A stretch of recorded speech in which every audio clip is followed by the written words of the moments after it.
No ar, Jornal da CUT.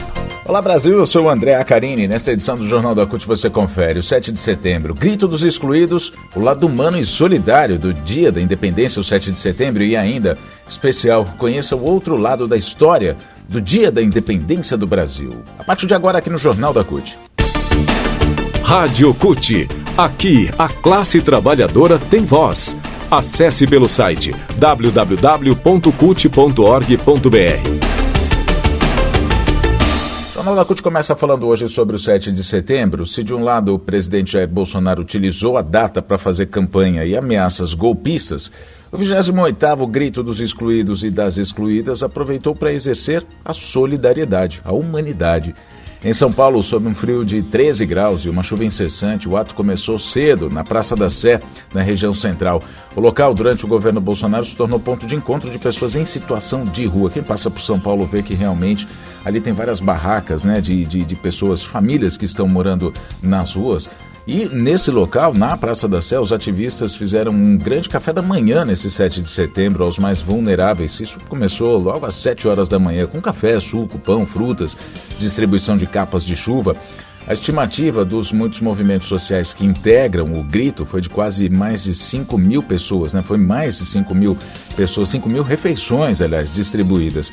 Os lemas do ato deste ano são Por Terra, Pão, Teto e Democracia, Pão e Viver Bem, e Brasil 200 anos de independência para quem? As tendas da Operação Baixas Temperaturas da Prefeitura de São Paulo ganharam a companhia de outras estruturas de acolhimento de pastorais, de sindicatos, de movimentos sociais, entre outros movimentos. O coordenador da Pastoral Operária, Paulo Pedrini, explicou que a Praça da Sé, infelizmente, se tornou a casa de muitas pessoas e como chegar na casa dessas pessoas, né? Ele questionou e responde: pensamos em ser um momento de acolhida do movimento social, sindical e das pastorais para essa população, para explicar o que foi o Grito dos Excluídos em São Paulo. Mas os atos aconteceram também em várias outras cidades, em Belo Horizonte, no Recife, também em Porto Alegre, enfim, várias outras cidades do Brasil inteiro. O Grito dos Excluídos levou esse clamor popular por justiça social, né? Questionando independência no 7 de setembro, independência para quem? E agora a gente fala sobre o 7 de setembro, justamente com esse tema, né? Independência para quem? A gente conhece o outro lado. Vamos falar aqui sobre o outro lado da história do 7 de setembro, na reportagem de Roseli Rocha, jornalista do Portal da CUT. O bicentenário da independência do Brasil, foi comemorado nessa quarta-feira, mas a independência econômica e política do país ocorreu de fato há apenas 2 décadas. Essa é a explicação da professora da de História da Faculdade de Filosofia, Letra e Ciências Humanas da USP, a Maria Aparecida de Aquino. Para ela, a independência de verdade do país se deu há 2 décadas, quando o Brasil conseguiu se libertar também da dependência econômica dos Estados Unidos. A professora afirma o seguinte, abre aspas: nossa dependência dos Estados Unidos acabou muito recentemente, nas 2 últimas décadas, quando nos libertamos do julgo político e econômico, ao dizermos não em muitos aspectos da relação entre os 2 países. Hoje, o Brasil é de fato uma nação independente, ela diz. E nesse 7 de setembro, uma das datas comemorativas mais importantes do Brasil, porque foi nesse dia que, em 1822, Dom Pedro deu início à nossa trajetória como nação independente, muitos historiadores têm revisado a afirmação sobre os 200 anos de independência, dizendo que a data não é só incorreta, mas também não libertou o país do jugo da monarquia portuguesa e da dependência financeira que o Brasil tinha da Inglaterra. O que para eles significa que o país de fato continuou dependente desses países política e economicamente. A gente fala sobre a Inglaterra porque na verdade há uma história, né? A história conta que o Brasil precisou dar dinheiro a Portugal para poder ter a independência, né? Dom Pedro teve que mandar dinheiro para o seu pai, o Dom João, para poder fazer a independência do Brasil, para que o Brasil se tornasse independente, e recorreu à Inglaterra como uma fonte de recursos, né, para poder, enfim, pagar essa independência.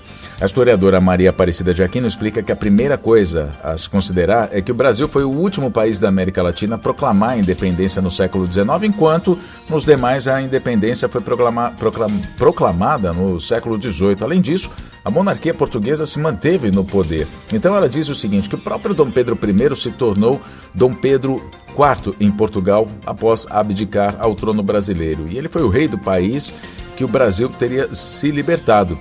Essa mesma visão de que a independência do Brasil só ocorreria realmente mais tarde, tem o sociólogo e estudioso, essa mesma visão tem o sociólogo e estudioso de história do país, Júlio Turra, que é assessor da Executiva Nacional da CUT, inclusive. Ele conta que o 7 de setembro só foi considerado a data da nossa independência a partir do quadro de Pedro Américo, pintado 50 anos depois. A independência era comemorada em 12 de outubro e passou a ser 7 de setembro para coincidir com a data de aniversário de Dom Pedro I. É o que dizem os historiadores. Aí ele fala o seguinte, que nem a data, nem a imagem de Dom Pedro num azalão de espada em punho estão de acordo com a verdade. O imperador estaria montado num burrico, ele diz, né, o Júlio Turra. Bom, para a historiadora, da professora da USP, alguns fatos corroboram, né, com a ideia de um país atrasado nas questões sociais. O Brasil foi o último, por exemplo, a abolir a escravidão, mesmo após a independência ter sido proclamada. Ela diz que foram 3 séculos e meio de escravidão no Brasil e somente após 60 anos da independência que os escravos foram libertados.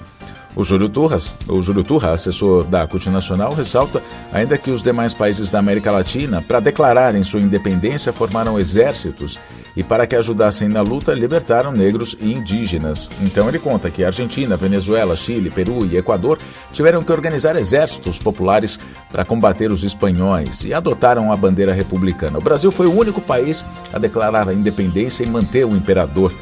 Dom Pedro se aliou aos proprietários de terras e escravocratas para manter o poder. Por isso, o Brasil foi o último país a abolir a escravidão, mas sem dar direitos a essa população. Segundo ele, Dom Pedro I entrou em um conluio com o latifundiário, com os proprietários de escravos, e na medida que ficou claro que as cortes e a sociedade em Portugal queriam reconquistar o lugar proeminente daquele país em relação ao Brasil, resolveram separar os dois países. Júlio Turra diz o seguinte, a independência do Brasil foi um ato conservador que manteve a escravidão, os interesses da oligarquia dos proprietários de terras e a dominação dos ingleses. Por isso, o 7 de setembro pode dificilmente ser comemorado como uma data de liberdade. Por esses motivos, tanto a professora da USP quanto o Júlio Turra questionam as comemorações desse 7 de setembro e ressaltam como o Brasil chega a ter agora ameaçada a sua democracia.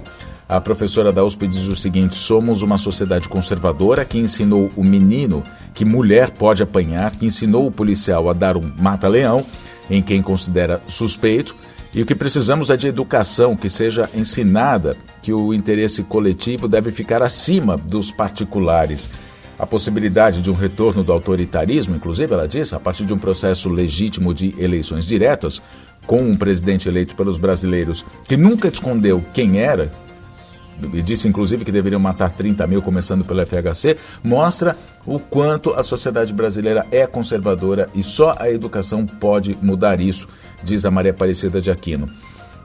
A educação, aliás, foi uma das áreas mais atrasadas do país. Enquanto a América Latina teve a sua primeira universidade criada em São Domingos, em 1538, depois as de San Marcos, no Peru, em 1551, no México em 1553 e várias outras, o Brasil só teve a primeira em 1808 na Bahia, ou seja, 270 anos depois, 270 anos após a primeira do continente latino. A educação, como uma arma transformadora de um país, também foi defendida por cientistas participantes da série de debates Contagem Regressiva para o Bicentenário Rumo à Independência, promovido na noite da última segunda-feira, dia 5, pela Sociedade Brasileira para o Progresso da Ciência. Para eles, a independência do Brasil está atrelada à elevação da ciência ao status de política de Estado, com percentuais orçamentários definidos na Constituição. Ou seja, é com investimento em educação e ciência que a gente vai ter realmente a independência.